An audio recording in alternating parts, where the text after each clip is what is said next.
মায়া খুব খারাপ জিনিস, তাই না? জীবনে মায়ায় পড়ে দেখবেন জীবনের অর্ধেক এখানেই শেষ, আর বিদায় সে তো আরও বেশি কঠিন। হ্যালো, আসসালামু আলাইকুম। কেমন আছেন আপনারা সবাই? আমি আলহামদুলিল্লাহ ভালো আছি। তো হুট করে বগুড়া গিয়ে আমরা খুব ভালো একটা সময় উপভোগ করেছি, যেটা একদম মনে রাখার মতো। তো আমাদের কথা ছিল যে আমরা ঠিক ভোরে ঘুম থেকে উঠে বাসে উঠে যাব, আর সকাল 10টার মধ্যে আমরা ঢাকায় থাকব। কিন্তু ঘুম থেকে জাগার পরে সিচুয়েশনটা হয়ে গেছে একদম অন্যরকম। কোনোভাবে ভাইয়া চাচ্ছে না আমরা সেদিন আর ঢাকায় আসি, কোনোভাবে ভাবিও চাচ্ছে না যে আমরা সেদিন বিদায় নিই।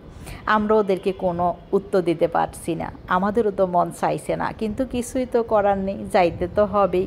দায়িত্ব তো অনেক কঠিন। ওদিকে নিহালের স্কুল কোচিং সব মিস হয়ে যাচ্ছে। চিন্তা করলাম থাকলে হয়তো বা থাকা যায়, কিন্তু এটা প্যারা হয়ে যাবে, হয়তো আর সময়টা ভালো উপভোগ করতে পারবো না, সব সময় একটা টেনশন কাজ করবে। তো ভাবি, তিহান, তিতলি সবাই বাসার নিচে নেমে আসছে। আমরা আমাদের সমস্ত ব্যাগ বস্তা গুছিয়ে নেমে গেলাম। ভাইয়া যাওয়ার সময় আমাদের জন্য ড্রাইভার গাড়ি দুটোই রেখে গেছি। বারবার বলে গেছে আমরা যেন আরও একবার চিন্তা করে দেখি। অনেক চিন্তা করলাম, মন কোনোভাবেই মানছে না, থাকতেও পারছি না, আবার যেতেও পারছি না। যাই হোক, আমরা গাড়িতে উঠে গেলাম, সোজা চলে যাব কাউন্টারে, আর সেখানে গেলেই নাকি টিকিট পাওয়া যাবে। তো বাইরের ওয়েদারটা খুব খারাপ ছিল, প্রচণ্ড গরম। ভাবিদেরকে বিদায় জানাতে খুব কষ্ট হচ্ছিল, আর ভাবতেছিলাম যে কেন আসলাম এই 2-3 দিনের জন্য। অনেক দিন দেখা হয় না, সেটাও একরকম ভালো, তেমন কষ্ট লাগে না বা আস্তে আস্তে ভুলে থাকা যায়। ফাইনালি আমরা কাউন্টারে চলে আসলাম। এসেই গাড়ি থেকে নেমে আমরা পাশের একটা ক্লিনিকে গিয়ে বসলাম, কারণ বাইরে অনেক গরম। আমাদের টিকিট আনার জন্য গিয়েছে, টিকিট আনলে হচ্ছে আমরা বাসে উঠে যাব। তা আমাদের আসলে খুব বেশিক্ষণ অপেক্ষাও করা লাগেনি, যাওয়ার সাথে সাথেই টিকিট পেয়ে গেছি।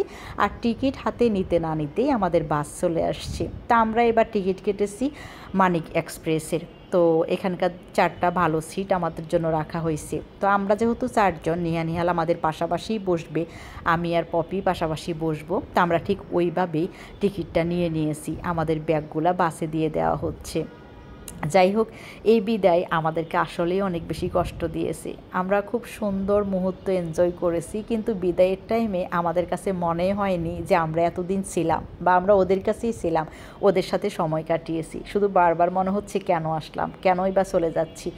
এই যে আমরা সবাই বাসে বসে গেছি, আর বাসার কথাবার্তাই বলতেছি যে তিহান কি করে। তিতলি আমরা যখন বাসা থেকে নামি আমাদেরকে দেখেনি, তারপর আমাদেরকে খুঁজে না পেয়ে দ্রুত বাসার নিচে নেমে আসে আমাদেরকে বিদায় দেওয়ার জন্য। Thank you so much.